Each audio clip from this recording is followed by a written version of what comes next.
அறிவோம். அனைவருக்கும் நமஸ்காரம். இப்போது நாம் முண்டக உபநிஷதம் பார்த்து கொண்டிருக்கின்றோம். அதில் கடந்த வகுப்புல 2 பகுதிகளில் 2 அத்தியாயங்களாக பார்த்து முடித்தோம். மொத்தம் இந்த முண்டக உபநிஷதத்தில் 3 பகுதிகள் இருக்கு. ஒவ்வொரு பகுதியிலும் 2 அத்தியாயங்கள் இருக்கு. இப்போ அதில் கடந்த வகுப்புகள் மூலமா நம்ம 2 பகுதிகளில் மற்ற 4 அத்தியாயங்கள் பார்த்து முடிச்சிட்டோம். இப்போ இன்றைக்கு நம்ம 3வது பகுதியில் முதல் அத்தியாயம் பார்க்கலாம். இப்போ இந்த பாடத்திட்டத்தினுடைய தலைப்பு நம்ம என்ன பார்த்தோம்? முண்டக உபநிஷதமாக இருந்தாலும் கூட நிழலும் நிஜமும் அப்படிங்கிற ஒரு தலைப்பை வச்சு பார்த்தோம். அதுதான் இந்த 3வது பகுதியில் வருது. அந்த நிழலும் நிஜமுங்கிற அந்த முக்கிய விஷயத்தை இந்த 3வது பகுதியில் முதல் அத்தியாயத்தில் இப்போ இந்த உபனிஷத் பேசுது. இப்போ கடந்த பாடங்களில் பார்த்த மாதிரியே அதனுடைய தொடர்ச்சி அப்படியே வருது. இப்போ ஆன்மானா என்ன, அறிவுன்னு பார்த்தோம். இப்போ அந்த ஆன்மா என்பது எப்பொழுதும் மாறாத ஒன்று. அது இறைவனின் அம்சமாக இருப்பதினாலே அது இந்த தேகத்திலும், இந்த மனித தேகத்திலும் இருந்து கொண்டிருக்கின்றது. எப்படி இருந்து கொண்டிருக்கின்றது? அறிவாய், உயிராய், உணர்வாய் இருக்குது. அப்போ இந்த ஒரே உடம்பு தான். ஆனால் இதில் எத்தனை விதமான பெயர்களை நம்ம மாற்றி மாற்றி வச்சுக்கிறோம். அது மாதிரி நாமளும் அதுக்கு பல பெயர் கொடுத்துக்கிறோம், அவ்வளவுதான். இப்போ நம்ம ஏற்கனவே அதுக்கு உண்டான ஓமானம் எல்லாம் பார்த்துருக்குறோம். இப்போ நம்ம வீட்டில் ஒரே ஆள் தான். ஆனால் என்னை மனைவி கணவர்னு கூப்பிடுவா, அப்படி அப்பா மகனேன்னு கூப்பிடுவா, அப்படி மகன் என்னை அப்பான்னு கூப்பிடுவான். அப்போ நான் ஒரே ஆள் பலரிடத்திலும் பலவிதமாக அழைக்கப்படுவது போல இங்கே இந்த ஆன்மாவிற்கு நம்ம பல பெயர்களை வச்சிருக்கிறோம், அவ்வளவுதான். அதில் போய் நம்ம குழப்பமாயிடக்கூடாது. அப்போ அதனால அது ஜீவான்மா அப்படின்னோடனே அது வேற போல் இருக்குது, பரமான்மான்னா அது வேற போல் இருக்கு, அப்புறம் ஆன்மான்னா அது ஒன்று தனியாக இருக்கும் போல் இருக்கு, அது ஏதோ ஆவி மாதிரி அப்படியே பேய் மாதிரி வரும் போல் இருக்கு அப்படின்லாம் ஒவ்வொருத்தரும் ஒவ்வொரு கற்பனையில விதைச்சிக்கிட்டு வாழ்ந்துட்டு இருக்காங்க. இப்போ நாம் இந்த பாடத்திட்டத்துக்கு வரும்போது ஒரு தெளிவு இருக்கணும். இங்கே இருப்பது ஒன்றே, அது இறைவன் மட்டுமே. அப்போ அந்த ஆன்மாவின் பிரதிபிம்பம் தான் இந்த பிரபஞ்சம். அப்போ அந்த ஆன்மா எது? அறிவு. அந்த அறிவு எப்படி இருக்குது? ஆகாயமாக இருக்கிறதுன்னு பார்த்தோம். கடந்த பாடத்திட்டத்தில் அறிவினுடைய அம்சம் என்ன அப்படின்னு பார்க்கும்போது ஒரு ஆகாய தத்துவம், வெட்ட வெளி தத்துவம், அது ஒரு ஒளி தத்துவம், அறிவு தத்துவம் அப்படின்ட்டு அதுக்கு பல விளக்கங்கள் கொடுத்துட்டோம். அப்போ அதனால் நீங்கள் எப்படி பார்த்தாலும் அதுதான் கன்ஃபார்மாக தெரிஞ்சுக்கணுமே தவிர உடனே ஆகாயம் வேற வெட்டவெளி வேற, அப்புறம் ஆன்மா வேற வெட்டவெளி வேற அப்படின்னு மீண்டும் மீண்டும் குழப்பத்துக்கு போயிடக்கூடாது. அப்படிங்கிறனால தான் தெளிவுபடுத்திக்கிட்டே வரேன் நான். ஏன்னா நிறைய அம்சங்கள் ஆகாயத்திலிருந்து வெளிப்பட்டு இருந்தாலும் அது அந்த ஆன்மாவின் அடித்தளத்தில், அந்த ஆகாயத்தின் அடித்தளத்தில் தான் இத்தனையும் இருக்கிறது. அப்ப இந்த ஒட்டுமொத்த பிரபஞ்சமே எங்க இருக்குது? அந்த வெட்டவெளியில் இருக்குது. அப்ப அந்த வெட்டவெளி தான் எல்லாமாக இருக்குது. அப்ப அந்த வெட்டவெளி இல்லாத இடம் எங்க இருக்குது? அதுதான் நம்ம அந்த பாடத்துல பார்த்தோம். ஒரு பானைக்குள்ள இருந்தா அது கட ஆகாசம், பானைக்கு வெளியே இருந்தா மகாகாசம் அப்படின்னு நம்ம வச்சிருக்கிறோம். அதெல்லாம் புரிதலுக்காக பிரிச்சு வச்சிருக்கிறோம். ஆனா இந்த ஆகாசம் என்னமோ ஒன்றுதானே. அது கடத்துக்குள்ள போய் புரிஞ்சுட்டா கடாகாசம்னு சொல்றதும், வெளியே இருக்கிறதுனால மகாகாசம் சொல்றதுனால ஆகாசம் பிரிஞ்சு இருக்குதான்னா இல்லையே. அது மாதிரி தான் இங்க ஆன்மா எங்கும் எதிலும் வியாபித்திருக்கிறது, அது எல்லை இல்லாமல் இருக்கின்றது. அப்படிப்பட்ட ஆன்மாவினுடைய உண்மை தன்மை, அறிவுத்தன்மை அது சித்தாக இருந்து கொண்டு சத்தாக வெட்ட வெளியாக இருக்கிறது அப்படின்னு புரிந்துக்கொள்ளணும். ஏன்னா இப்ப நமக்கு ஒரு அடிப்படை உண்மை புரியணும். இப்ப நான் இருக்கிறேன் அப்படின்னா என்னுடைய இருப்பின் தன்மையில என்னிடத்துல அறிவு பிரகாசிக்கிறதுனால தானே நான் இருப்பதையே என்னால் தெரிந்து கொள்ள முடியும். இப்ப இந்த உலகியல் வாழ்க்கையில இப்ப நம்ம மனிதர்களாக வாழ்ந்து கொண்டிருக்கிறோம். இப்ப நமக்குன்னு ஒரு இருப்பு இருக்குது. அந்த இருப்பு எப்படி நம்ம பார்க்கிறோம்? நம்ம இந்த உடம்புல இருக்கிறோம், இந்த மனசுல இருக்கிறோம் அப்படின்னு ஏதோ ஒரு அடிப்படையில் நம்ம இருப்பு நம்ம தீர்மானிச்சு வச்சிருக்கிறோம். அப்ப அந்த தீர்மானத்தின் அடிப்படையில் நம்ம இந்த உலக விவகாரங்கள்ல ஈடுபட்டுக்கிட்டு இருந்தா கூட அந்த இயக்கத்தின் அடித்தளமாக, ஆதாரமாக அந்த அறிவு இருந்து தானே நம்மளை இயக்கிட்டு இருக்குது. அப்ப அதனாலதான் நான் சொல்ற பாடத்திட்டங்கள் உங்களுக்கு புரியுது, மற்ற விஷயங்கள் தெரிந்து கொள்ள முடிகிறது, அவரவர் இன்னார் என்று பிரித்து பகுத்தறிய முடிகிறது. அப்ப இது எல்லாவற்றுக்கும் ஆதாரமாக அந்த அறிவு இருந்தாலும் அந்த அறிவு இருப்பு கொண்டுள்ளது. எப்படி இருப்பு கொண்டுள்ளதுன்னா வெட்ட வெளியாக இருப்பு கொண்டிருக்கிறது. அப்ப இறைவனுடைய அம்சம் எப்படின்னா சச்சிதானந்தம் என்பதனாலே அந்த சத்தாகிய இருப்பு சித்தாகிய அறிவின் மூலமாக தன்னை பிரகாசித்துக் கொண்டு ஆனந்தம் அடைகின்றதுங்கிற அந்த வார்த்தையை மறந்து விடக்கூடாது. அப்ப அந்த அடிப்படையில இப்ப அந்த ஆகாய தத்துவமாகிய வெட்டவெளி தத்துவம் தான் அறிவாக இருக்கிறது. அப்ப அந்த அறிவு தான் இங்க உண்மை, நிஜம். அதனுடைய வெளிப்பட்ட மனம் இருக்கு பாருங்க, அதுதான் நிழல். இப்ப அததான் இந்த அத்தியாயம் பேச போகுது. இப்ப நாம் நிழலை நிஜம் என்று நம்புவதனால்தான் அதற்கான விளக்கங்களை கொடுக்க வேண்டிய கட்டாயம் தேவைப்படுகின்றதுன்னு இந்த அத்தியாயம் சொல்லுது. இப்ப இந்த நிழல்ங்கிறது என்ன தெரியுமா? இதுதான் நான் அப்படின்னு நம்ம ஒரு அபிமானம் வச்சிருக்கிறோம் நம்மளை பத்தி. இப்ப நம்ம கிட்ட ஒரு அபிமானம் என்ன இருக்கு? இதுதான் நான் அப்படின்னு ஒரு அபிமானம் வச்சுக்கிட்டு அதை நான் ஜீவன் என்று கருதி கொள்கிறேன். நான் தான் இது, எனக்கு பெயர் ஜீவன். அப்புறம் அந்த ஜீவன்கிறது ஆத்ம ரீதியா ஆன்மா ரீதியா நான் பேர் வச்சுக்கிட்டாலும் கூட உலகியலில இருக்கும் பொழுது எனக்கு பல பெயர்கள் கொடுத்துட்றாங்க. ராமசாமி, குப்புசாமின்னு பேரை வச்சுக்கிறேன். அப்புறம் இந்த ஜாதி, இன்ன படிப்பு, இன்ன பட்டம் அப்படின்னு எத்தனை விஷயங்கள் எனக்கு புகுத்துறாங்களோ அதெல்லாம் சேர்ந்து ஒரு ஒட்டுமொத்த கட்டமைப்பா நான் என்ன ஒரு வடிவத்துக்கு உட்படுத்தி நான் இந்த பரம்பரைன்னு கூட சொல்லிக்கிறேன். சொல்லிக்கிட்டு நான் என்ன சொல்றேன்? நான் சொல்லி என்ன நான் அபிமானித்துக் கொண்டிருக்கின்றேன் இல்லையா? அந்த அபிமானம், அந்த நான் என்பதுதான் இங்கு நிழல் அப்படின்னு சொல்லுது இந்த சாஸ்திரம். இந்த முண்டக உபநிஷத்தம் சொல்ல வர்ற விஷயம் நிழல் எது அப்படின்னா, நீ எதையெல்லாம் நான் என்று அபிமானித்து வைத்துக் கொண்டிருக்கின்றாயோ அது எல்லாம் உண்மை கிடையாது.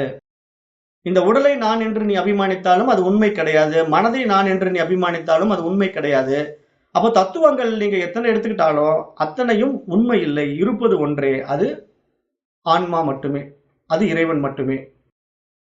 அப்போ இங்க உண்மையான நான் அப்படிங்கிற ஒரு விஷயம் எது அப்படின்னா, அதுதான் ஆன்மா, அதுதான் இறைவன், அதுதான் பிரம்மம், அதுதான் அறிவு.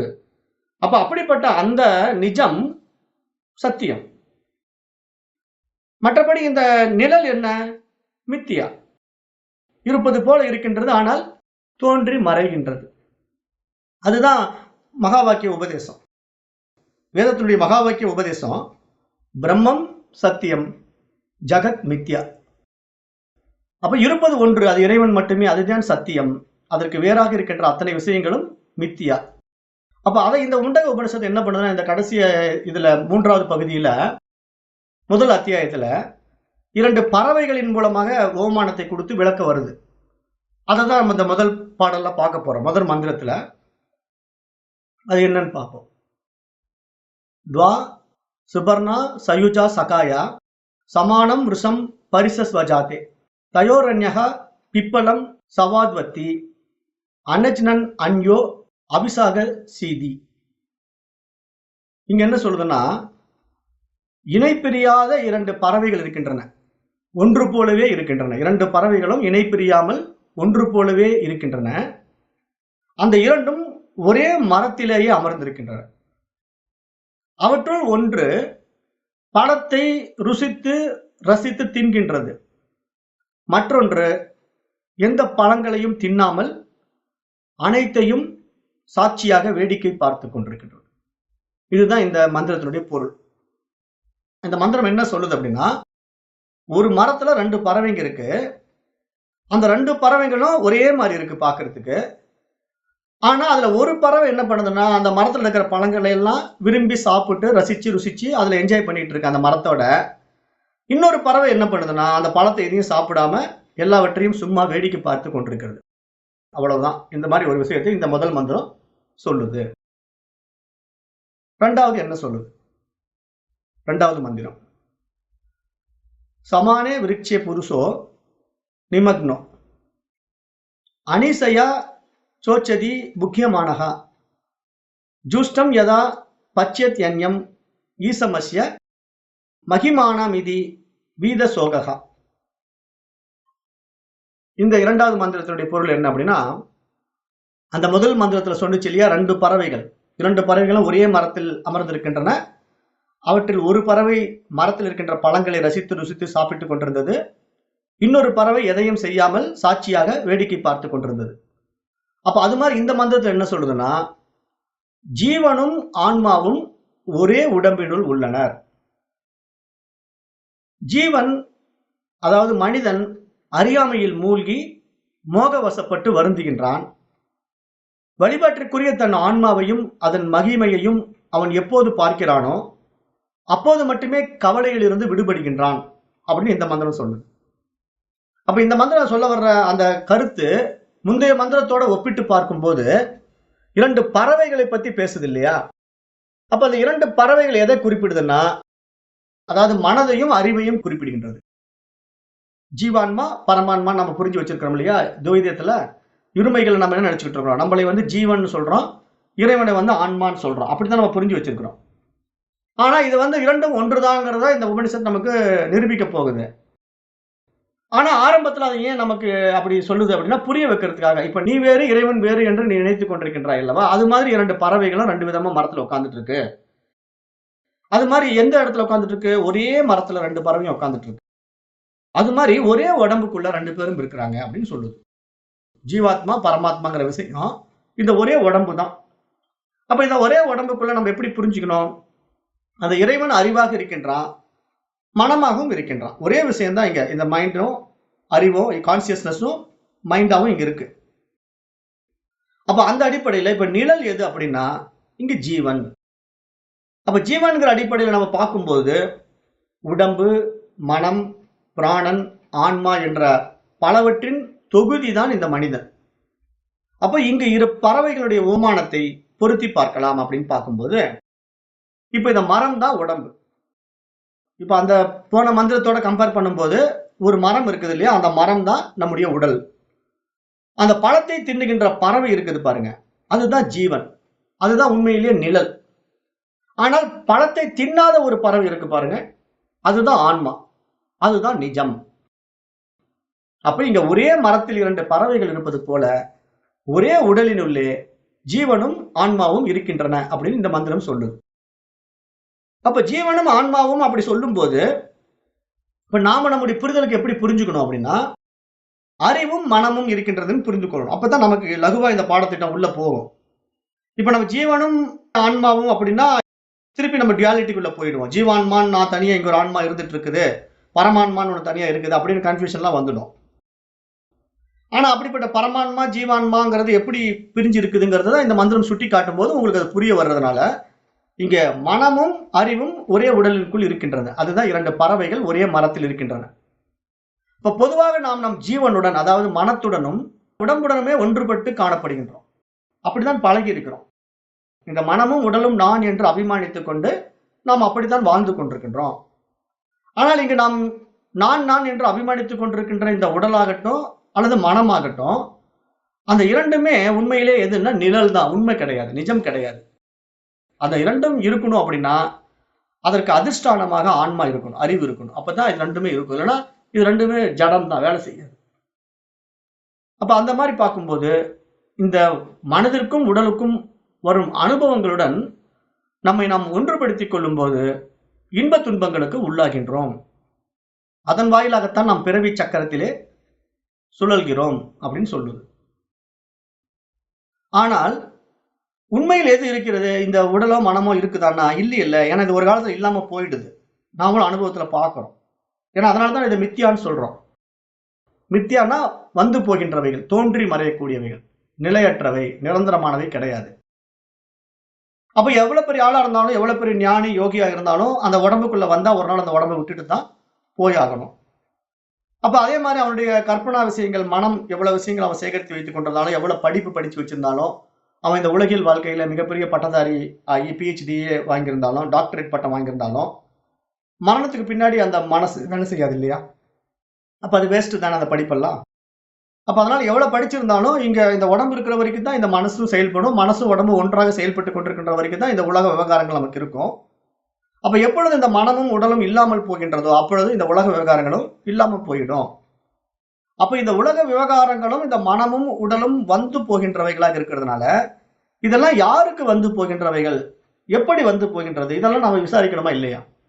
இப்ப நம்ம மேலோட்டமா நம்ம இந்த பாடத்திட்டத்துக்கு வரோம், போறோம். ஆனா என்ன நமக்கு இங்க புரிதல் இல்ல அப்படின்னா, எவ்வளவோ விஷயங்கள உள்வாங்குறோம், கேட்கிறோம், படிக்கிறோம், எல்லாம் பண்றோம். அப்புறம் நம்மளே எளவுக்கும் போயிட்டு வரோம், கல்யாணத்துக்கும் போயிட்டு வரோம். உலக விவகாரங்களுக்குள்ள நம்ம ஈடுபடுறோம்.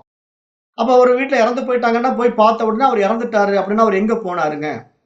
இப்போ கணவன் இறந்த உடனே மனைவி அழுவுறா, போயிட்டாருன்ட்டு. ஏம்மா இங்க தான்மா படுத்துட்டு இருக்காரு, இவ்வளவு நாள் இதுதான் கணவன் சொல்லிட்டு இருந்தேன்னு கேட்டா, இல்லைங்க அவர் போயிட்டாரு, இது வேற அப்படின்னா, அப்ப இவ்வளவு நாள் இந்த பாடியை தானே கணவன் சொல்லிட்டு இருந்தது அந்த அம்மா. இப்ப பாடியை பார்த்துக்கிட்டு கணவன் இல்லைன்னு அழுதுகிட்டு இருக்குது. அப்ப இதுல என்ன நம்ம புரிந்து கொள்ளணும்? அப்ப இந்த உடலோ, மனமோ நான் இல்லைன்னு அந்த அம்மாவுக்கு அப்பவும் தெரிஞ்சிருக்குது. அது கணவனும் அது அல்லன்னு அப்பவும் தெரிஞ்சிருக்குது. அதனாலதான் அவர் இறந்த பிறகு இது இவர் இல்லைங்கன்னு சொல்லுது. அப்ப உயிரோடு இருக்கும்போது அந்த தன்னுடைய கணவன் அதை அபிமானித்திருந்தா, அந்த உடல் அபிமானித்திருந்தா, அவரு இறந்த பிறகு அந்த உடல் அபிமானிச்சு இவர் கணவர் இங்க தான் இருக்காருன்னு சொல்லணும். ஆனா அப்படி சொல்ல மாட்டேங்குது. அப்ப என்ன புரிதல் வரணும்? அப்ப இந்த உடல் அவர் அல்ல. உடலுக்குள்ள உணர்வாய், உயிராய் அவர் இருந்திருக்கிறாரு, போயிட்டாருங்கிறது அந்த அம்மாவுக்கு புரியுது. ஏதோ ஒரு அறகுறையா தெரிஞ்சு வச்சிருக்கிறதுனால அவர் இறந்துட்டாருன்னு சொல்லுது. அப்ப அந்த சராசரி மனிதர்கள், அஞ்ஞானிகள் அப்படிதான் இருப்பாங்க. ஆனா ஞானிகள் இறந்து போனவன் சொல்றோமே, அப்ப அது எங்க போச்சு? இந்த உடல் தானே இறந்து போச்சு. இரவா நிலையில ஒண்ணு இருக்குது இல்லையா? அது எங்க போகுது? அப்படின்னு நம்ம ஆராய்ச்சி பண்ணும்போது தான், இப்ப நம்முடைய உண்மைத்தன்மை என்ன? நான் யார்? அப்படிங்கிற விசாரணைக்குள்ள நம்ம வரோம். அப்படி வரும்போது தான் இங்க நமக்கு என்ன புரிய வருதுன்னா, இப்ப இந்த மாதிரி வந்துட்டு போற இந்த உடலோ, மனமோ உண்மை இல்லை. இது நிழல் அப்படின்னு புரிய வருது. ஏன்னா இது உண்மை என்றைக்கும் அழிவற்றது. நிஜம் என்றைக்கும் அழிவதே கிடையாது. அது சாஸ்வதமாய், சத்தியமாய், நித்தியமாய் எப்பொழுதும் எல்லா காலங்களிலும் இருந்து கொண்டே இருக்கின்றது. ஆனால் இருப்பது போல ஒரு தோற்ற மாயையை உண்டாக்கி இல்லாமல் போகின்ற இந்த உடலும் மனமும் உண்மை அல்ல, நிழல் இது. அந்த ஆன்மாவின் நிழல் இது. அந்த அறிவின் நிழல் இதுன்னு தெரிஞ்சுக்கிட்டா, அப்ப நமக்கு இந்த உடல் மேல இருக்கிற அபிமானம், இந்த மனதின் மேல இருக்கிற அபிமானம் தானாகவே விலகிவிடும். அது வாழும் காலத்திலேயே நாம் தெரிந்து கொண்டு அந்த அபிமானத்தை விட்டு விடும்போதுதான், நாம் நம்முடைய உண்மை தன்மைக்கு, நம்முடைய சொரூபத்துக்கு திரும்ப முடியுமே தவிர, வாழ்ந்து முடிந்த பிறகு நான் அதை தெரிஞ்சுக்கிறதுக்கு வாய்ப்பு இருக்கான்னா இருக்காது. எங்க கிடைக்கும்? உடம்ப விட்டுட்டு அந்த உயிர் கிளம்பிடுது வெளியன்னா, அதாவது அந்த உடம்பு பயனற்று போயிடுது அப்படின்னா, திருப்பி அந்த உடம்ப வச்சு என்னத்த தெரிய முடியும்? ஒண்ணும் செய்ய முடியாது. அதை எடுத்து மண்ணுக்குள்ள தான் போட்டு புதைக்கணும். அல்லது நெருப்புல போட்டு எரிக்கணும். அப்ப இந்த நெருப்புல போட்டு ஒரு எரிக்கக்கூடிய, புதைக்கக்கூடிய ஒரு விஷயத்த கருவியா வச்சுக்கிட்டு நம்ம வந்திருக்கிறோம் போது, அப்ப நம்மிடத்துல இருக்கக்கூடிய அந்த பிரத்யேக பகுத்தறிவு தானே இங்க மேம்பட்டு வந்திருக்குது. அறிவு பரிமாணத்துல படிப்படியா உயர்ந்து, எது உண்மை, எது பொய், எது சத்தியம், எது அசத்தியம், அப்புறம் நன்மை தீமைகளை எல்லாம் பகுத்து புரியக்கூடிய ஒரு பகுத்தறிவாதியா நம்ம வந்ததுனால, இப்ப இது மாதிரி பாடத்திட்டங்களுக்குள்ள போய் நம்ம ஆராய்ந்து பார்க்கின்ற பொழுது, இந்த ஆன்மா மட்டும் தான் நிஜம். அந்த இறைவனிடமிருந்து தோன்றிய பொறிதான் இந்த உடலில் இறையம்சமாக, ஜீவனாக, மனமாக இயங்கிக் கொண்டிருக்கின்றது. அப்படிங்கிறது நமக்கு புரிய வருது. அப்ப இததான் சுவாமி விவேகானந்தர் மேற்கோள் காட்டும்போது, நமக்கு ஓமானத்துல விளக்குறார். அதுதான் இந்த இரு பறவைகளுடைய இந்த உபநிஷத்தை எடுத்து அவர் விளக்கும்போது, அவர் ஒரு பரவசத்துக்கே சென்று விடுகின்றார் அப்படின்னு சொல்றாரு இந்த நூலாசிரியர். அதாவது உலகின் தத்துவங்களின் மிக சிறந்ததும், முழுமை பெற்றதுமான வெளிப்பாட்டையும், இந்துக்கள் சிந்தனை சாரத்தையும், முக்தி பற்றிய மனித குலத்தின் முழு கனவையும் வேறு எங்கும் இவ்வளவு அழகிய மொழியில் இத்தனை அற்புத ஓமையுடன் சொல்லி இருப்பதை காணவே முடியாது. வேறு எங்குதான் இதை காண முடியும் அப்படின்னு சுவாமி விவேகானந்தர் கேட்கிறார். அப்ப சுவாமி விவேகானந்தர் இந்த உபநிஷத்தை படிச்சுட்டு இந்த 2 பறவைகளினுடைய ஓமானத்தை எடுத்து, ஒரே உடலுக்குள்ளே ஒரு மனமும் அறிவும் இருக்குது. ஆனால் இப்படிப்பட்ட ஒரு அம்சத்தில் உள்ள வந்த பிறகு அந்த அறிவுதான் நான் என்பதை தனக்கு கிடைத்த அந்த நிழலை பார்த்து தன்னுடைய நிஜத்தை ஒருவன் தெரிந்து கொள்ளுகின்ற வாய்ப்பு கிடைத்தால், அது எப்படிப்பட்ட ஒரு ஆனந்தத்தை நமக்கு கொடுக்கும், அது எப்படிப்பட்ட ஒரு பரவச நிலையை நம்ம உண்டாக்கும் அப்படிங்கிற ஒரு அடிப்படை உண்மையும் இங்க சுவாமி விவேகானந்தர் சுட்டிக்காட்டி அதை விளக்குகின்றார். அப்ப ஒரு மரத்தில் அழகிய இறகுகள் கொண்ட 2 பறவைகள் அமர்ந்திருக்கின்றன. இரண்டும் ஒன்றுக்கொன்று மிகுந்த நேசம் கொண்டு பாராட்டுகின்றன. ஒன்று பழங்களை தின்று கொண்டிருக்கின்றது, மற்றொன்று உண்ணாமல் கம்பீரமாக அமர்ந்து கொண்டு அனைத்தையும் வேடிக்கை பார்த்துக் கொண்டிருக்கின்றது. அதிலே கீழ்கிளையில் அமர்ந்திருக்கும் பறவை மாறி மாறி பழங்களை தின்று கொண்டே இருக்கின்றது. அப்படி தின்னுகின்ற பழங்களிலே சுவைகளும் மாறி மாறி இருக்கின்றன. இனிப்பும் கசப்புமான பழங்களை தின்பதினாலே அதற்கேற்ற மகிழ்ச்சியையும் வேதனையும் அந்த பறவை அடைகின்றது. அப்ப ஒரு கீழ் கிளையில உட்கார்ந்து இருக்கிற ஒரு பறவை என்ன பண்ணுதுன்னா, அந்த பழங்களை மாற்றி மாற்றி தின்னும் போது ஒரு பழம் நல்ல பழுத்த பழம் இனிப்பா இருக்குது, கொஞ்சம் காயா இருக்கிற பழத்தை சாப்பிட்ட உடனே கசப்பா இருக்குது. அப்ப 2 தன்மைகளையும் அது மாறி மாறி அனுபவப்படுது அந்த பறவை. ஆனா இந்த அனுபவங்கள் ஒரு பறவை தான் அனுபவப்பட்டுக்கிட்டு இருக்குது. அந்த மரத்துல கீழ் கிளையில உட்கார்ந்து இருக்கிற பறவை, அதே மரத்துல மேல் கிளையில உட்கார்ந்து இருக்கிற பறவை அதை வேடிக்கை பார்த்து கொண்டிருக்கிறது. ஆனா இந்த கீழ் கிளையில உட்கார்ந்து கொண்டிருக்கின்ற பறவை என்ன பண்ணுதுன்னா, அந்த இனிப்பையும் கசப்பையும் மாறி மாறி உண்டு விட்டு மகிழ்ச்சியையும் வேதனையும் மாறி மாறி அடைகின்றது. ஆனால் அமைதியாக கம்பீரமாக அமர்ந்து கொண்டிருக்கின்ற பறவையோ இனிப்பையும் உண்ணவில்லை, கசப்பையும் உண்ணவில்லை. ஆகவே அதற்கு சுகம் துக்கம் என்பது எதை பற்றியும் கவலையும் இல்லை. அது தன்னில் தானாய் தனித்துவமாய் ஆனந்தமாய் அமைதியாய் இருந்து கொண்டிருக்கின்றது. அப்ப இதைத்தான் இங்க இந்த பாடத்திட்டம் எப்படி சொல்லுதுன்னா, இப்ப இறைவன், ஆன்மா, அறிவு அப்படிங்கிற ஒரு விஷயம் எதிலும் சம்பந்தப்படுறது இல்ல. அது தன்னில் தானாய் தனித்துவமாய் எல்லாவற்றையும் சாட்சியாக வேடிக்கை பார்த்துக் கொண்டிருக்கின்றது. ஆனா கீழ்நிலையில் இருக்கக்கூடிய இந்த மனசு என்ன பண்ணுதுன்னா, உலக விவகாரங்களுக்குள்ள போய் சிக்கிக்கிட்டு, நல்லது செஞ்சு ஒரு இன்பத்தை அடையுது, ஒரு கெட்டது செஞ்சு துன்பத்தை அடையுது. அப்ப இன்பமும், துன்பமும் கலந்து சுக துக்கங்களை இந்த மனம் அனுபவிக்கின்றது. அப்ப இங்க சுக துக்கங்களை மனம் அனுபவிக்கின்ற நிலையிலே, அந்த கீழ்க்கிளையில் இருக்கின்ற பறவையை போன்றவன் ஜீவன். எந்த சுகபோகங்களும் அனுபவிக்காமல், இனிப்பு, கசப்பு என்ற எந்த சுவையும் அனுபவிக்காமல், இன்பம், துன்பம் என்ற எதையும் அனுபவிக்காமல், எல்லாவற்றையும் சாட்சியாக வேடிக்கை பார்த்துக் கொண்டிருப்பவன் இறைவன், ஆன்மா அப்படின்னு சொல்லுது. அப்போ இந்த இனிப்பும், கசப்புங்கிற தன்மை என்ன? இதுதான் மனிதனுடைய நிலை இன்னைக்கு. இப்ப மனிதனுடைய வாழ்க்கை தரும் இனிப்பும், கசப்புமான பலன்களைத்தான் அவன் உண்கிறான் அப்படிங்கிறார் சுவாமி விவேகானந்தர்.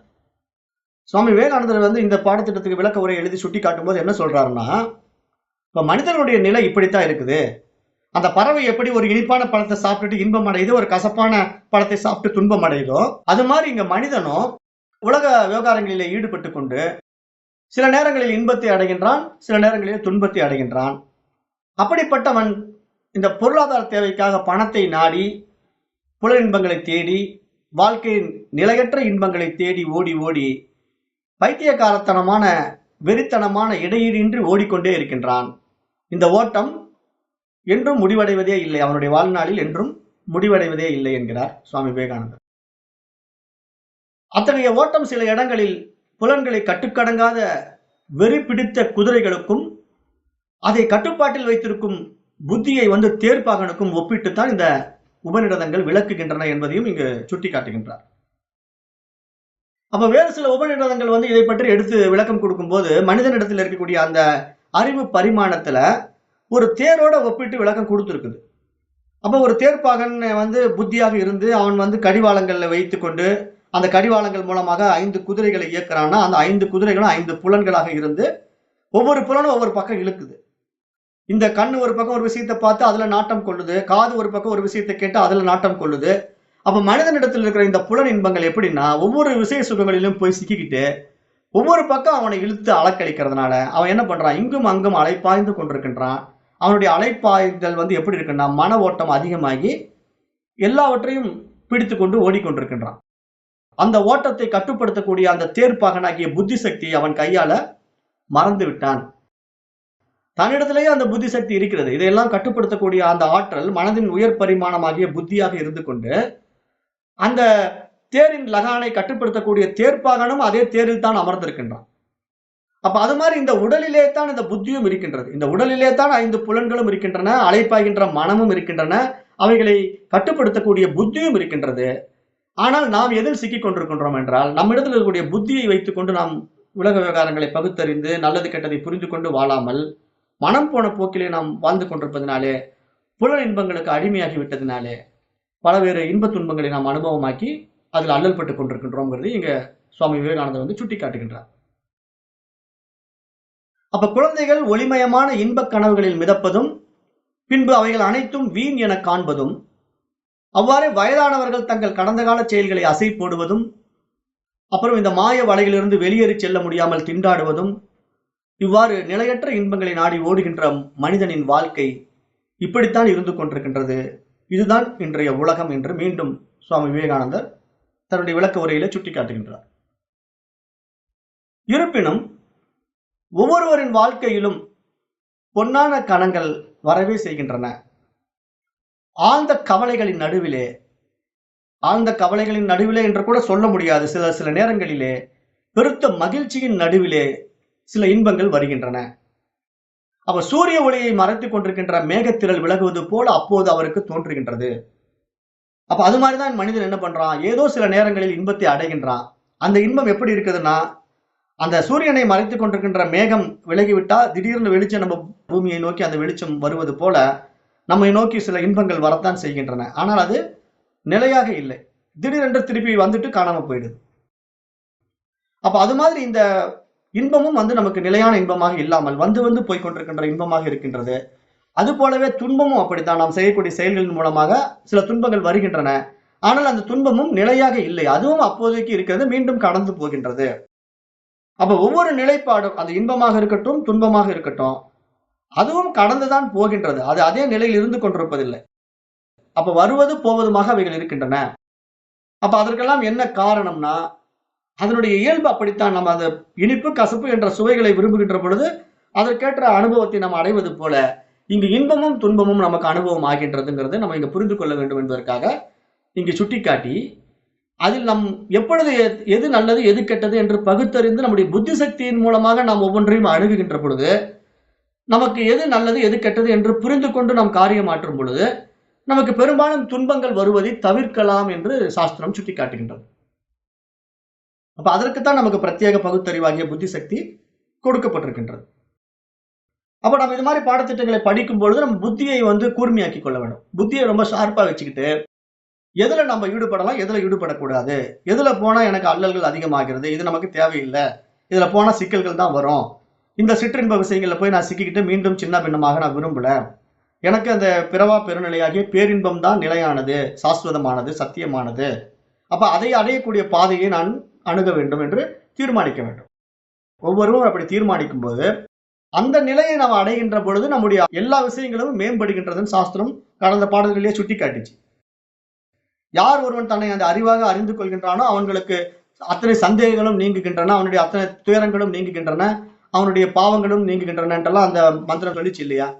அப்ப அந்த அடிப்படையை நம்ம புரிந்து கொண்டு அந்த ஆன்மாவாக, அந்த அறிவாக நாம் நம்மை உயர்த்தி கொள்ள வேண்டும். பொதுவாக நாம் அப்பால் உள்ள ஏதோ ஒன்றின் காட்சி நம்மையும் அறியாமல் கன நேரத்திற்கு நமக்கு கிடைத்து விடுகின்றது. ஆனால் புலனின்ப வாழ்க்கைக்கு அப்பால் மறு உலக இன்பங்களாகிய கற்பனைகளுக்கு கட்டுப்பட்ட புகழ், பணம், பெயர், சந்ததி முதலிய அனைத்து ஆசைகளும் அப்பால் உள்ள ஒளியை கன நேரம் மட்டுமே பெறுகின்றது. அப்ப அதைத்தான் நம்ம இந்த பாடத்திட்டங்களை படிக்கும் போது எப்படி பார்த்தோம்? பிரியம், மோதம், பிரமோதம் அப்படிங்கிற 3 வார்த்தைகள் எடுத்தோம். அப்ப ஒரு பொருளை இந்த உலக விஷயங்களில் ஆசைப்படுகின்ற மனிதன் ஒரு பொருளை அடைய வேண்டும் என்று ஃபர்ஸ்ட் பிரியம் பண்றான், ஆசைப்படுறான். அப்ப அவன் மனதிலே ஒரு சந்தோஷம் வருது, அந்த பொருளை வாங்கணுங்கிற ஒரு சந்தோஷம் வருது, அது பிரியம். அந்த பொருளை வாங்க வேண்டும் என்று நினைத்தவன் அந்த பொருளை வாங்கி விட்டான் என்றால் அது மோதம், ஆசையினுடைய அடுத்த நிலை. அதே சமயம் அந்த மகிழ்ச்சியினுடைய அடுத்த நிலை. அப்புறம் அது மாதிரி வாங்கினவன் அந்த பொருளை உபயோகப்படுத்தி விட்டால் அது இன்னுமே ஆனந்தத்தை கொடுத்து விடுகின்றது. அதை நம்ம அனுபவத்துல பார்க்கிறோம். இப்ப நம்ம ஒரு ட்ரெஸ் எடுக்க போறோம் கடை வீதிக்கு, அந்த ட்ரெஸ்ஸை பார்த்த உடனே வாங்கணும்னு ஆசைப்படுது மனசு, அதுக்கு பேர் என்ன? பிரியம். அப்ப அந்த ட்ரெஸ்ஸை பார்த்த உடனே அது அழகில் மயங்கி அதை வாங்க வேண்டும் என்ற ஆசை வரும்போது நமக்கு ஒரு சந்தோஷம் வரத்தானே செய்யுது. அந்த ட்ரெஸ்ஸை பார்த்த உடனே அதை வாங்கணும் ஒரு சந்தோஷம் மனசுக்கு வந்துடுது.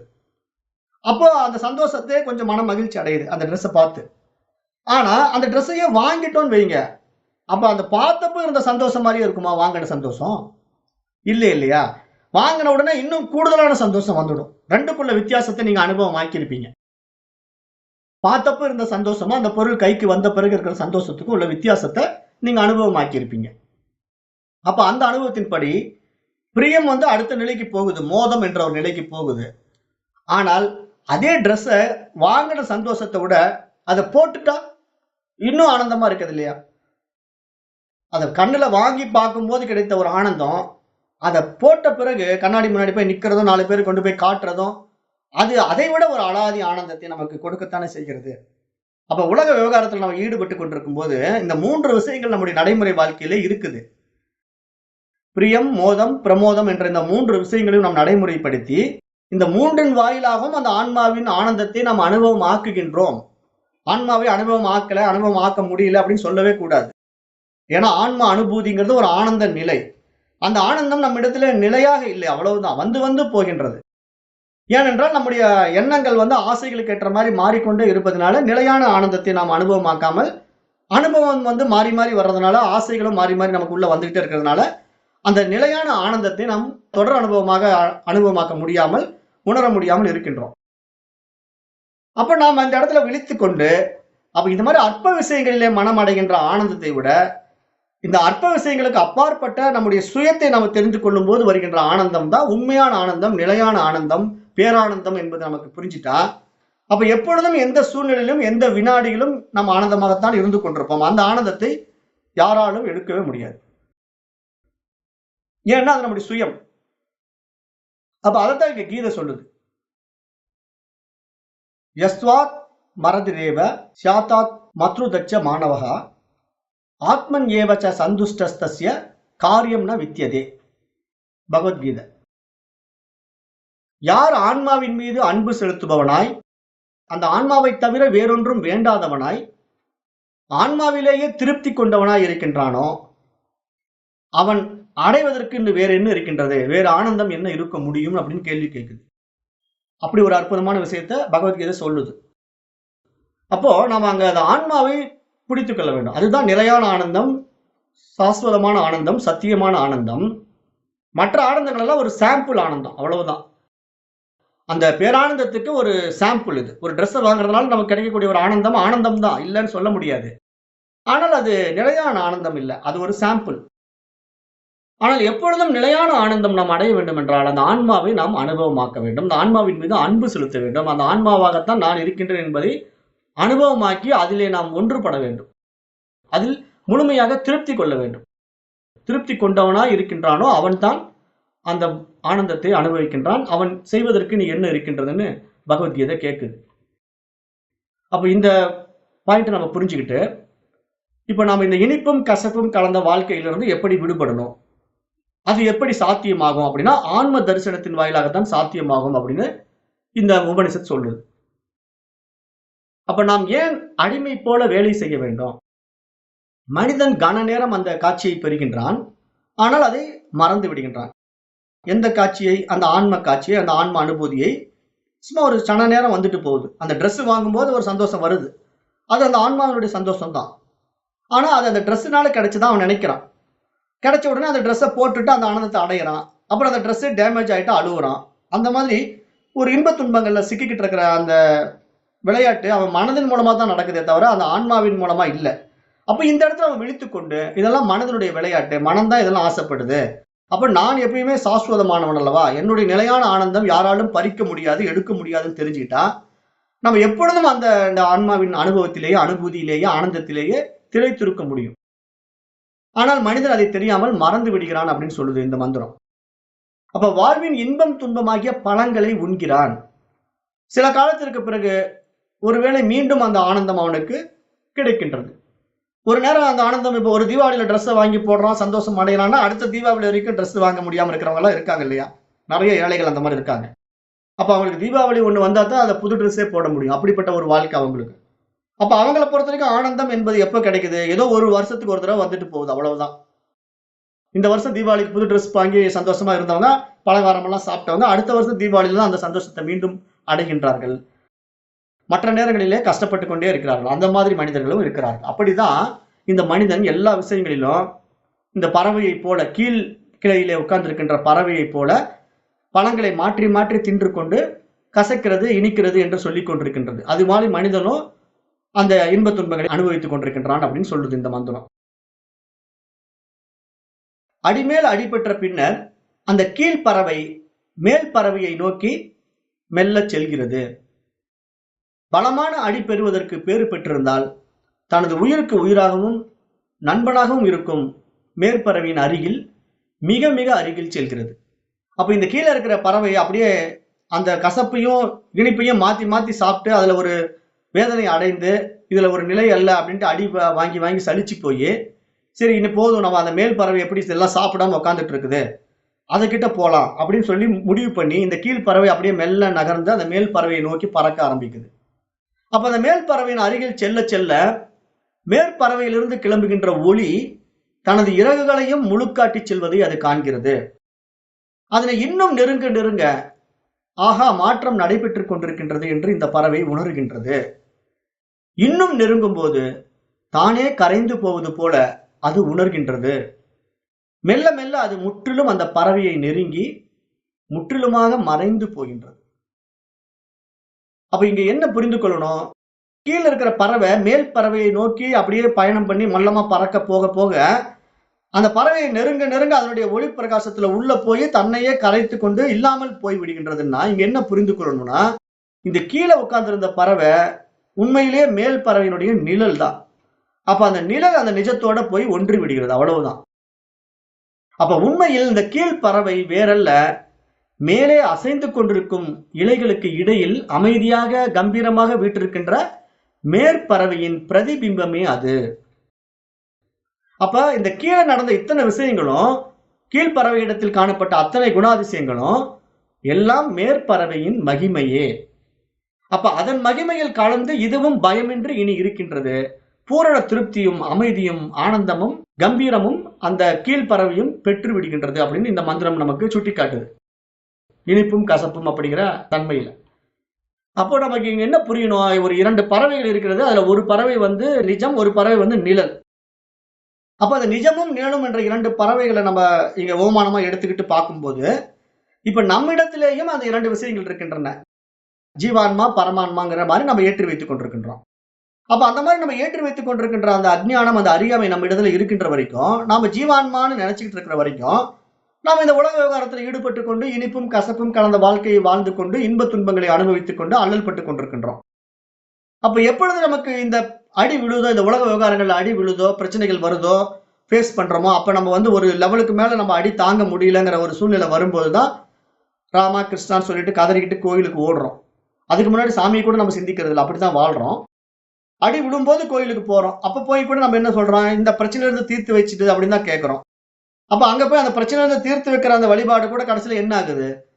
அதுவும் நிறைவேற முடியாம, அடி தாங்க முடியாம, கடைசியில ரொம்ப வேதனையில நம்ம இதுக்கெல்லாம் ஒரு விடை கிடைக்காதான்னு தேடும் போதுதான் இப்ப இது மாதிரி ஆத்ம ஞானங்களை நோக்கி சிலர் வராங்க.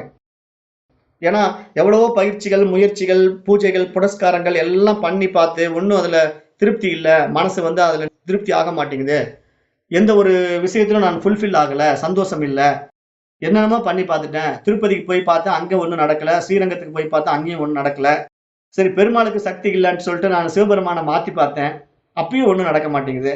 அப்ப கடவுள்களை மாத்தி மாத்தி பார்த்து கடைசியில மதம் கூட மாறி பார்த்தேன். ஏன்னா இந்து மதத்துல இருக்கிற கடவுள் பூரா வேஸ்ட்னு முடிவு பண்ணி அல்லாவை பிடிச்சி பார்த்தேன், அப்பயும் நடக்கல. சரி ஜெகோவாவை பிடிக்கலான்ட்டு கிறிஸ்துவ மதம் மாறினேன், அங்கேயும் ஒண்ணும் நடக்கல, எல்லாம் அடி மேல அடி விழுது. அப்ப இதுக்கெல்லாம் என்ன காரணம் அப்படின்னு நான் தேடி பார்த்தா, எல்லாத்துக்கும் நானே தான் காரணம் எனக்கு எப்ப புரியுதோ அப்ப நான் இதுல இருந்து எப்படி விடுதலை ஆவதுங்கிற தெளிவு எனக்கு வரும்போதுதான், அந்த அடி விழுந்த பாதிப்பு வந்தவன் தான் மதங்களை கடந்து இதுல வரான். இப்ப இந்த ஆன்மஞான விஷயங்களுக்குள்ள வர்றவங்க பெரும்பாலும் நீங்க பாருங்க, மதங்களை கடந்து வந்துருவாங்க. இப்ப முஸ்லீம் மதத்துல இதுல நிறைய பேர் இருக்காங்க. அவங்க எல்லாம் சூப்பிகள் அப்படின்னு சொல்லுவோம். சூப்பி அப்படிங்கிற ஒரு சமுதாயத்தை சேர்ந்தவர்கள் அல்லாஹ் வழிபாடுற அவங்க எப்படின்னா அந்த அறிவா பாக்குறாங்க, அந்த இறைவன் எல்லையற்றவனாக பாக்குறாங்க. அவங்க மற்றவர்கள் மாதிரி சடங்கு சம்பிரதாயங்கள்ல மதங்கள்ல போய் சிக்கிக்க மாட்டாங்க, ஞானத்துல வர்றதுனால. இப்ப நம்ம இந்து மதத்துல எப்படி நிறைய பேர் மத சடங்குல போய் சிக்கிட்டு இருக்கிறோம், சம்பிரதாயங்களை மாட்டிட்டு இருக்கிறோமோ, அது மாதிரி ஒவ்வொரு மதத்தை சார்ந்தவங்களும் அந்தந்த சடங்கு சம்பிரதாயங்களை சிக்கிட்டு இருப்பாங்க. அதே மாதிரி ஒவ்வொரு மதத்திலும் ஞானிகள் இருக்கிறார்கள்.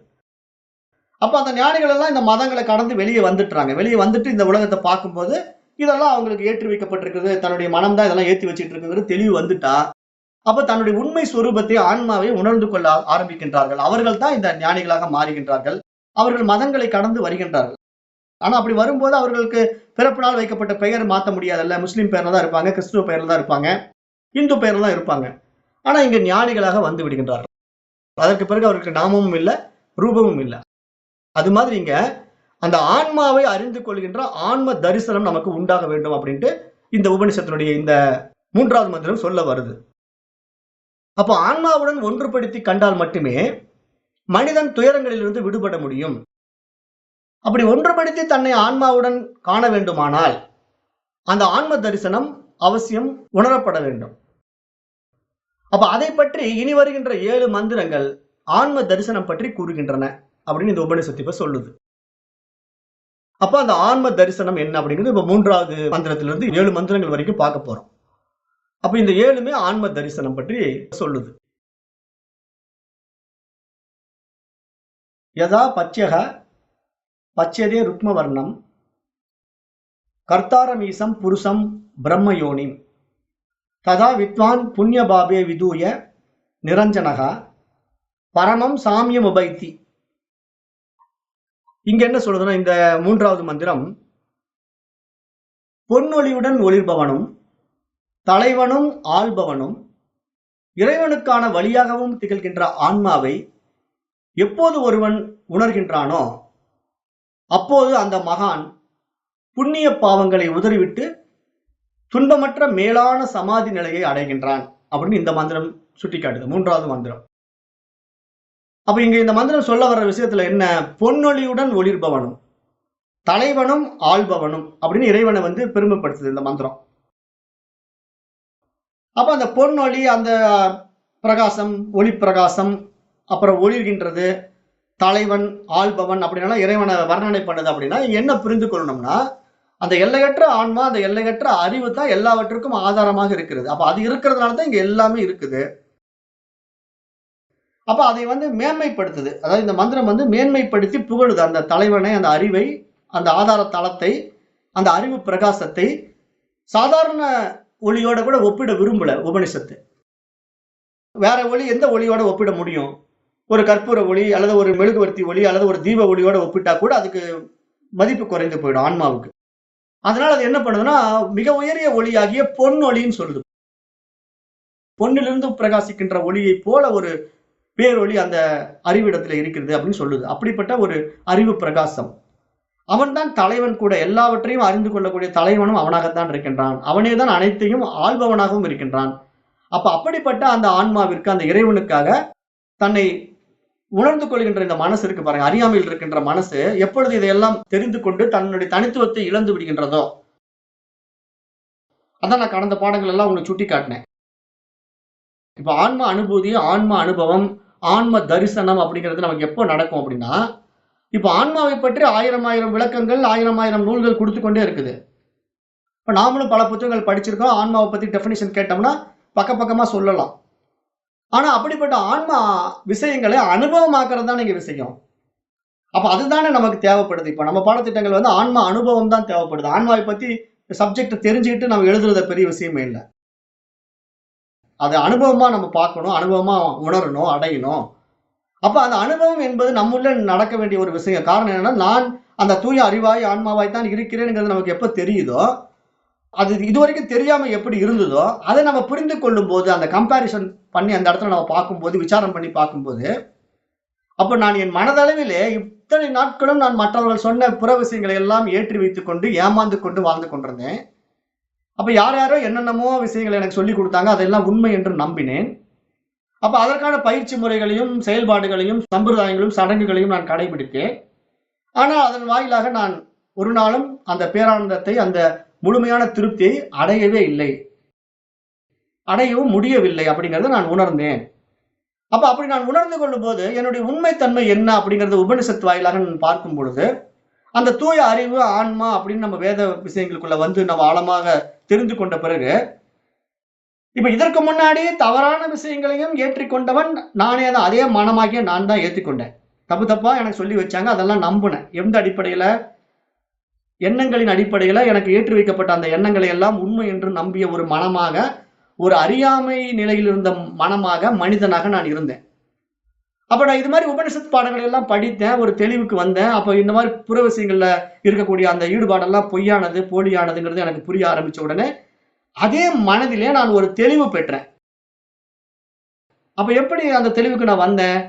பகுத்தறியும் தன்மையை வைத்து விசாரித்து பார்த்தேன். எது உண்மை, எது பொய், எது சரி, எது தவறு. அப்ப எதுல எனக்கு உண்மையான ஆனந்தம் கிடைக்கிறது, எதுல எனக்கு போலியான ஆனந்தம் கிடைக்கிறதுங்கிறதெல்லாம் நான் அனுபவபூர்வமாக ஆராய்ந்து பார்த்தேன். அப்படி ஆராய்ந்து பார்க்கின்ற பொழுது என்னுடைய தன்மை, என்னுடைய சொரூபம், என்னுடைய உண்மை தன்மை, அந்த தூய அறிவு ஆன்மான்னு தெரிஞ்சிட்ட பிறகு, இப்ப நான் இந்த மனம்ங்கிற நிலையிலிருந்து நான் என்னவா மாறணும்? அந்த அறிவாக மாறி ஆகணும்.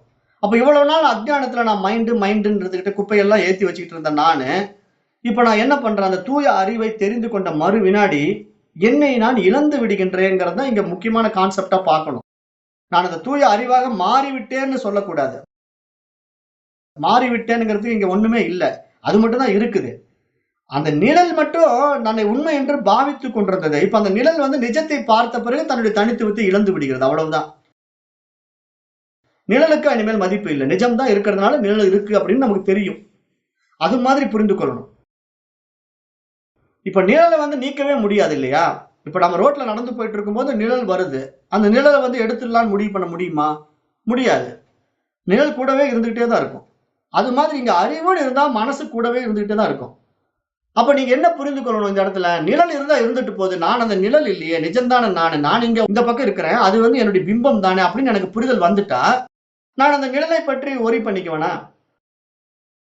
அந்த நிழல் கை ஆட்டுதே, கால் ஆட்டுதே, ஐய்யய்யோ! இது ஆட்டக்கூடாது. நான் மட்டும் தான் கைய கால ஆட்டணும். அப்படின்னு நான் ஏதாவது அந்த நிழல் கிட்ட சண்டைக்கு போவேனா? போக மாட்டேன்ல்ல. ஏன்னா எனக்கு புரிதல் இருக்கு இல்லையா? நான் அறிவா இந்த பக்கம் இருக்கிறேன். அது வந்து மனமா இருக்குது அப்படிங்கிற புரிதல் வந்துடுதா இல்லையா? அப்ப அந்த புரிதல் தான் இங்க ஞானம்னு இங்க நான் சொல்ல வரேன்.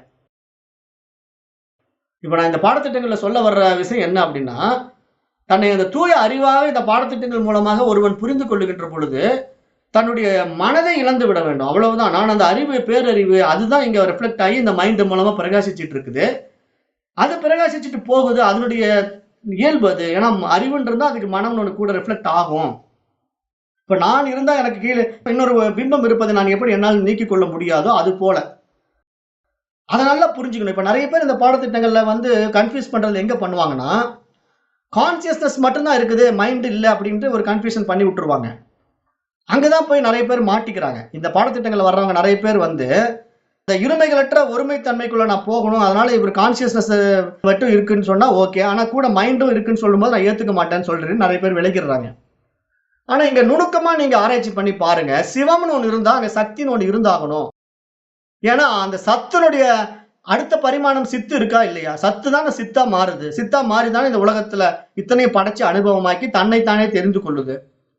அப்ப இங்க சிவம் இல்லையேல் சக்தி இல்லை, சக்தி இல்லையேல் சிவம் இல்லைங்கிறது யாருக்கு புரியுதோ, அவங்க தான் இருமைகளற்ற ஒருமை தன்மைக்குள்ள வருகிறார்கள். அவர்கள் தான் உண்மையான அத்வைதிகள், ஞானிகள்.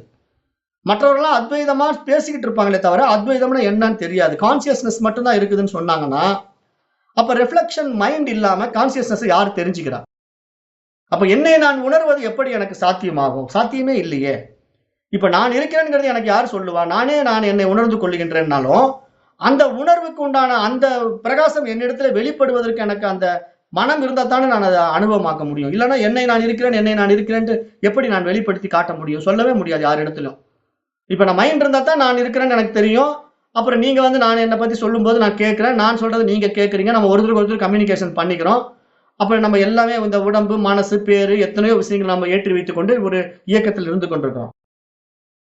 அப்ப இந்த இயக்கம் என்கிற ஒரு விஷயத்துக்குள்ள இந்த சத்து வந்து வரும்போது, சித்தாக பிரகாசித்து எல்லாவற்றையும் காட்டிக் கொடுக்குது. அதனுடைய வெளிச்சத்துல எல்லாத்தையும் காட்டிக் கொடுக்குது. அப்ப சித்து இல்லாம சத்து இல்ல, சத்து இல்லாம சித்து இல்லங்கிற புரிதல் நமக்கு எப்படி வருதோ, அப்படித்தான் இங்கேயும் மைண்ட் இல்லாம கான்ஷியஸ்னஸ் இல்ல, கான்ஷியஸ்னஸ் இல்லாம மைண்ட் இல்ல அப்படிங்கிற தெளிவும் நம்ம வந்துடணும். ஆனா நெறைய பேருக்கு இது புரியாம, கான்ஷியஸ்னஸ் மட்டும் தான் இருக்குன்ட்டு போனா, அந்த கான்ஷியஸ்னஸ்ங்கிறத தெரிந்து கொள்பவன் யாருங்கிற ஒரு கேள்வி கேட்டா, அவங்களால பதில் சொல்ல முடியாது. அதுதான் பிரச்சனை. அப்ப இது மாரி நெறைய பேரு வந்து இந்த ஆங்கில எழுத்தாளர்களுடைய புத்தகங்கள் எல்லாம் படிச்சுட்டு, அது மாரி ஒரு டீம் போயிட்டு இருக்கு.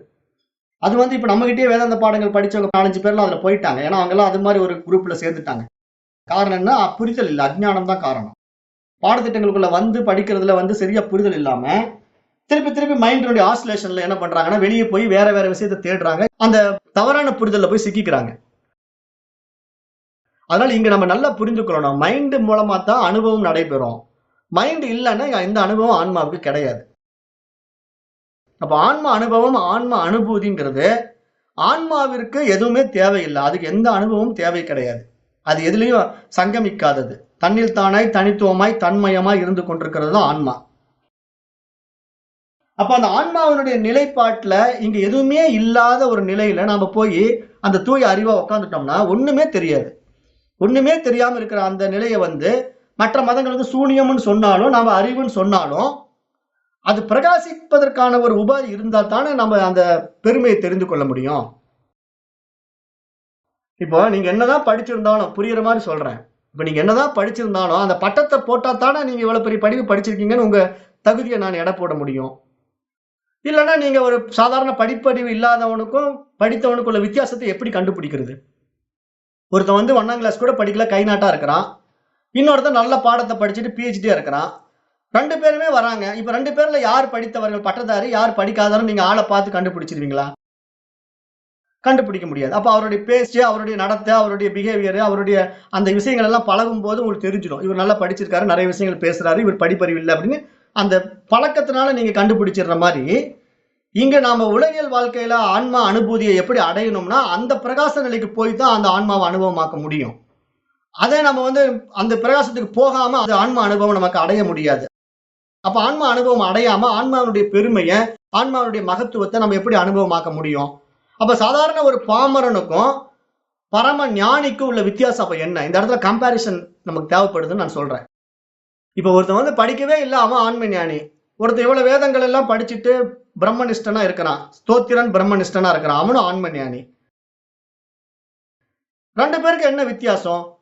அந்த அறிவை பிரகாசிப்பதில் தான் அது வித்தியாசம். படிப்பறிவு இல்லாத இடத்துல இருக்கக்கூடிய அந்த அறிவு பிரகாசிப்பதற்கும், படிப்பறிவு உள்ளவன் இடத்துல அந்த அறிவு பிரகாசிப்பதற்கும் நிறைய வித்தியாசங்கள் இருக்கு. அந்த அடிப்படையில் தான் ஆன்ம அனுபூதி வந்து ஒவ்வொருத்தருக்கும் மாறுபட்டு காணப்படுதுங்கிறத நான் கடந்த பாடத்துல சுட்டிக்காட்டினேன். அப்ப அதனால நாம அந்த தூய அறிவு நிலைக்கு வரும்போது, நம்ம அந்த தகுதியை அடைவதற்கான அந்த நிலைப்பாடுங்கிறது எந்த அடிப்படையில் இருக்குன்னா, அந்த மனசு தான் அந்த எந்த அளவுக்கு தூய்மையாகி அந்த அறிவை பிடிச்சுக்குதோ, அப்ப தன்னை இழக்குதோ, அப்ப வந்து பூரணத்துவத்துக்குள்ள போயிடுது. அந்த பூரண அறிவாக மாறி விடுகிறது. அப்பதான் மைண்டினுடைய ரிஃப்ளெக்ஷன் தன்மை அறிவுக்கு புரிஞ்சு, அறிவு வந்து ஓ நான் தான் ரிஃப்ளெக்ட் ஆயிட்டு இருக்கேன், இதை பத்தி ஒரி பண்ணிக்க வேண்டியதில்லை அப்படின்ட்டு அமைதியா இருக்கிறதா இங்க அனுபூதி நிலையை நான் சொல்ல வரேன். இப்ப நிறைய பேர் இந்த ஆன்ம ஞானத்தை அடைஞ்சிட்டு திருப்பி நான் மைண்ட்ல வேலை செஞ்சுட்டு இருந்தா எப்படிங்க ஆன்மான்னு சொல்றீங்க? அப்ப ஆன்மானா மைண்டுக்கே வரக்கூடாதுல்ல. நீங்க ஆன்மா ஆன்மான்னு சொல்லிட்டு மைண்ட்லயே இருந்துட்டு எல்லா காரியத்தையும் செஞ்சுட்டு இருக்கீங்களே. அப்ப இது எப்படி எனக்கு ஒர்க் அவுட் ஆக மாட்டேங்குது அப்படின்னு சொல்லிட்டு தான் வெளியே போறாங்க. வெளியே போய் சரி அவங்க ஆன்மான்னு சொல்லவே முடியாத ஒரு நிலைக்கு போய் என்ன பண்ண போறாங்க? வெளியே போய் ஐ ஆம் கான்சியஸ்னஸ் சொல்லிட்டு அப்படியே அந்த கான்சியஸ்னஸ் ஸ்டேட்ல அவங்க எங்கேயும் வேலை செய்யாம அப்படியே ஒடுங்கணுமே. ஒடுங்குறாங்களான்னா இல்லையே. அவங்களும் வேலையில விவகாரத்துல இருந்துட்டு தானே இருக்கிறாங்க. அப்ப எப்படி நீங்க இங்க இடத்துல புரிஞ்சுக்கணும்? அவங்களே ஏமாத்திக்கிறாங்கன்னு தான் புரிஞ்சுக்கணும். கான்சியஸ்னஸ் லெவல்ல போயிட்டு நான் அசைவற்று இருக்கிறேன், நான் எந்த செயலும் செய்யலன்னு சொல்ல முடியுமா அவங்களால? சொல்ல முடியாது இல்லையா? காரணம் என்ன? அவங்க உடம்புல இருந்துகிட்டு தானே இருக்காங்க. உடம்ப விட்டுட்டா போயிட்டாங்க. அப்ப உடம்ப விட்டுட்டு போனா அப்ப அவங்க என்ன ஆனாங்கன்னு தெரியாது. அப்ப அவங்க கான்சியஸ்னஸா இருக்காங்களா, மைண்டா இருக்கிறாங்களா நமக்கு அதை பத்தி பிரச்சனை இல்ல, விட்டுறலாம். ஆனா இருந்துகிட்டே கான்சியஸ்னஸ் சொல்றது எவ்வளவு பெரிய ஏமாற்றுத்தன்மை, எவ்வளவு பெரிய ஏமாற்று வேலை. அப்ப அதை நம்ம புரிந்து கொள்ளும்போது இங்க நமக்கு என்ன இந்த சாஸ்திரம் தெளிவுபடுத்த வருது அப்படின்னா, இங்க வந்து மனம்ங்கிறது அறிவினுடைய ஒரு பிரதிபிம்பம். அது இருக்கத்தான் செய்யும். அது இல்லாம போகாது. பிரதிபிம்பம் என்பது நமக்கு இருக்கிற மாதிரி அந்த ஆன்மாவுக்கு இருக்குது. ஆன்மாங்கிறது சிவம்னா அந்த சிவத்துக்கு சக்தி இருக்கத்தான் செய்யும். நீங்க எனக்கு எதிர்பார்க்கறீங்கன்னா சிவம் மட்டும் தான் எனக்கு வேணும், சக்தியே வரக்கூடாதுன்னா எப்படி சிவம் இயங்கும்? அப்ப சிவம் இயக்கத்துக்குள்ள வரும்போது சக்தியின் மூலமா தான் இயங்குது. அப்ப சக்தியின் மூலமா வந்து சிவம் வரும்போதுதான் இந்த பிரபஞ்சமா விரியுது. அதுதான் மாயைன்னு நம்ம சொல்றோம். அப்ப இங்க இந்த பிரபஞ்சமா இருக்கும்போது அங்க என்னென்ன இருக்குது? பிரம்மமும் மாயையும் சேர்ந்தது இந்த உலகம். அப்ப இந்த உலகம் என்றால் அங்க பிரம்மமும் இருக்கும், மாயையும் இருக்கும். 2 இருந்தா தான் உலகமே இருக்கும். ஆனா இந்த உலகம் இல்லாம பிரபஞ்சத்துக்கு அப்பாற்பட்ட அந்த பிரம்மத்தை மட்டும் பார்த்தீங்கன்னா, அங்க பிரம்மம் மட்டும் இருக்கும், மாயை இருக்காது.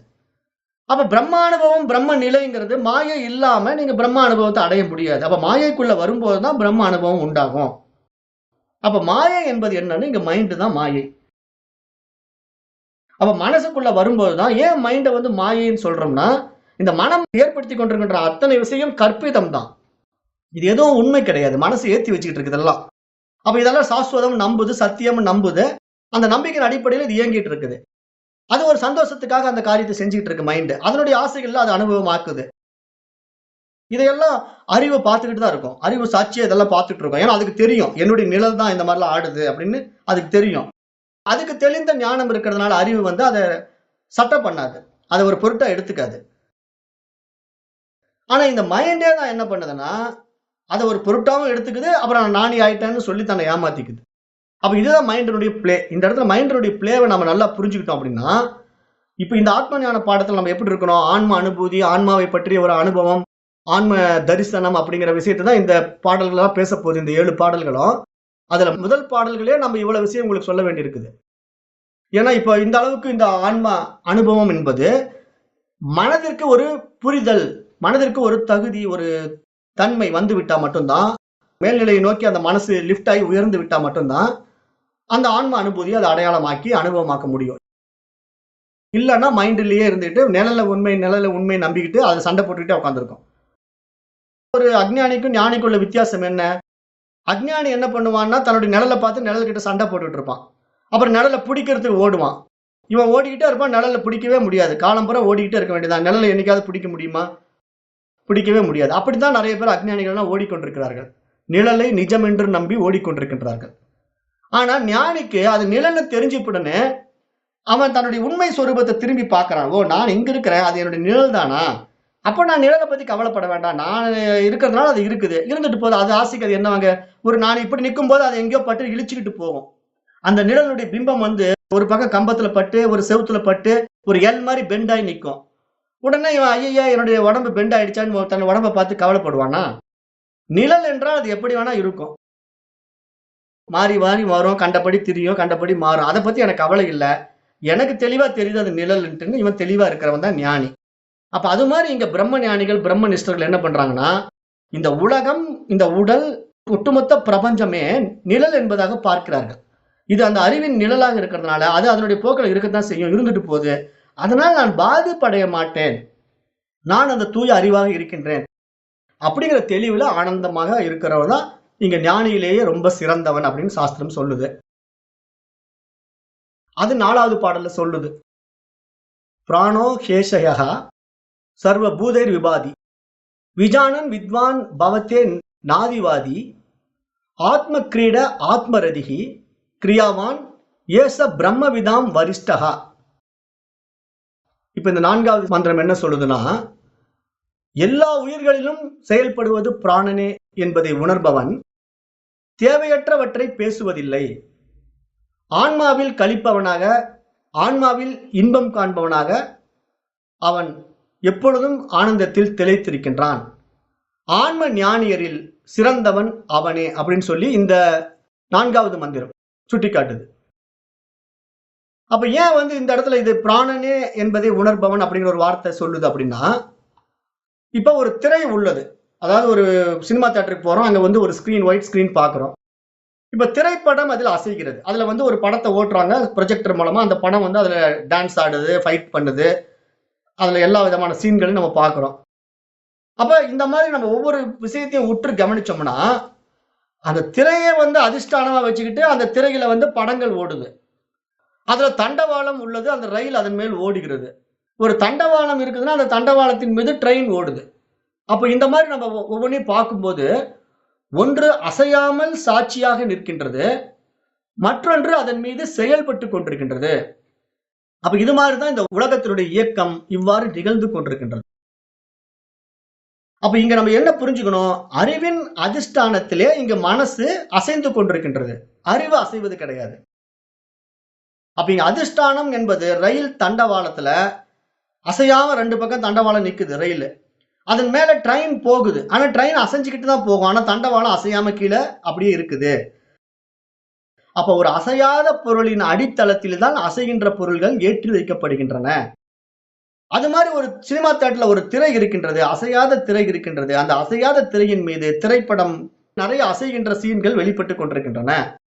அப்ப ஒன்று அசைய வேண்டும் என்றால், அசையாத ஒன்று அதற்கு ஆதாரமாக, அடித்தளமாக இருக்க வேண்டும் என்பதை இந்த மந்திரம் சுட்டிக்காட்டுறது அடிப்படையில. அந்த இறைவன் தான் இங்கு அனைத்தையும் சாட்சி பொருளாக பார்த்துக் கொண்டிருக்கின்றார். வேடிக்கை பார்த்துக் கொண்டிருக்கின்றார். அவர்தான் அதிஷ்டானம். அந்த அறிவுதான் அதிஷ்டானம். அதுதான் எல்லாவற்றுக்கும் ஆதாரம். அதுபோல இந்த பிராண சக்தி அவருடைய சன்னதியிலே செயல்பட்டுக் கொண்டிருக்கின்றது. அந்த ஆதாரமான ஆன்மாவின் அடித்தளத்திலே, அந்த அறிவின் அதிஷ்டானத்திலே இங்கு ஒரு இயக்கம் தேவைப்படுகின்றது. அந்த இயக்கம் எப்படி வெளிப்படுதுன்னா, ஆன்மாவின் அதிஷ்டானத்திலே ஒரு பிராணமய கோஷமாக, ஒரு மனோமய கோஷமாக, ஒரு அன்னமய கோஷமாக வெளிப்பட்டு இங்கு அசைந்தாடி கொண்டிருக்கின்றது. அது என்னன்னா பலவிதமான ஸ்ட்ரக்சர்ல வெளியே வருது. அசைகின்ற அந்த அசைவு விதவிதமா வெளியே வருது. ஒரு அசைவு இல்ல, பல அசைவுல வருது. உடம்பா வருது, பிராணனா வருது, மனசா வருது. அப்படி பலவிதமான கோஷங்களின் மூலமாக அசைந்து ஆடுகின்றது. அதுதான் நடராஜனுடைய திருநடனம். வெட்ட வெளியில நடராஜனுடைய திருநடனம் இதைத்தான் ஓமானமா காட்டுது. ஏன்னா அசைந்து ஆடுகின்ற அந்த அசைவு அந்த ஆன்மாவின் அடித்தளத்தில் நடக்குது. அந்த இறைவனுடைய அடித்தளத்தில் நடக்கிறதுனால வெட்ட வெளியில நடராஜன் நடனம் ஆடிக்கொண்டிருக்கின்றார். ஆனா வெட்ட வெளி அசையாம இருக்குது. ஆனா அந்த வெட்ட வெளியில அவர் நடனம் ஆடுகின்றார். அது மாதிரி இந்த இயற்கை ஆடிக்கொண்டிருக்கின்றது. அப்ப அந்த ஆன்மாவின் சாட்சி பொருளாக நம்முள் இது அத்தனையும் பார்த்து கொண்டிருக்கிறது. இந்த ஆன்மா அனைத்தையும் சாட்சி பொருளாக பார்த்து கொண்டிருக்கிறது. அப்ப அதனாலதான் இந்த ஜீவன் செயல்படுகின்றான். அப்ப இந்த ஜீவன் தான் இந்த மாதிரி அசைவினாலே பல இன்ப துன்பங்களுக்கு ஆளாகின்றான். அதற்கு இவன் தான் காரணம். இந்த மனம்தான் காரணம். ஆகவே எப்பொழுது மனம் தன்னை ஆன்மா என்று உணர்ந்து கொள்கின்றதோ அப்பொழுது இந்த இயற்கையின் நிகழ்ச்சிகள் எதிலும் ஒட்டாமல் தனியாக நிற்க, சாட்சியாக நிற்க அவனால் முடிகின்றது. அவன்தான் அந்த ஆன்மாவில், அந்த அறிவில் இன்பம் காண்கின்றான் அப்படின்னு இந்த 4வது மந்திரம் அவன்தான் ஞானிகரிலேயே சிறந்தவன் என்று சுட்டி காட்டுகின்றது. அப்ப இதை புரிந்து கொள்ளுங்க. ஞானிகரில் சிறந்தவர் யார் அப்படின்னா அந்த ஆன்மாவின் அதிஷ்டானத்திலே இந்த உலகம் இயங்கி கொண்டிருக்கின்றது. அப்ப எல்லா இயக்கமும் அது இருப்பதினால் இயங்குதுங்கிறது தெரிஞ்சுக்கிட்டா என்ன இயக்கம் வேணா இருக்கட்டுமே, என்னுடைய நிழல் வளைஞ்சு போனான்னா நெளிஞ்சு போனா என்ன, அது நிழல் தாங்கிறது எனக்கு தெரிஞ்சுட்டா அதை பத்தி நான் ஒரி பண்ணிக்க வேண்டிய அவசியம் இல்லை இல்லையா? அது மாதிரி வாழ கத்துக்குங்க. அப்படிதான் இந்த சாஸ்திரம், இந்த உபனிஷத்து இந்த இடத்துல நமக்கு சுட்டி காட்டுது. அடுத்தது 5வது மந்திரத்திலிருந்து அடுத்த சில மந்திரங்கள் எல்லாம் இன்றைய வகுப்பின் நேரம் கருதி நாளைக்கு வைத்துக் கொள்ளலாம். ஆக இந்த நிஜமும் நிழலுங்கிற படிப்பு இப்பதான் நமக்கு வருது. இது இன்னும் போக போக கொஞ்சம் டெப்தா போகும். அதை நாளை வகுப்புல பார்க்கலாம். இப்போ இன்றைய வகுப்பை நான் இத்துடன் நிறைவு செய்கின்றேன். நன்றி. ஓம் தத்சத்.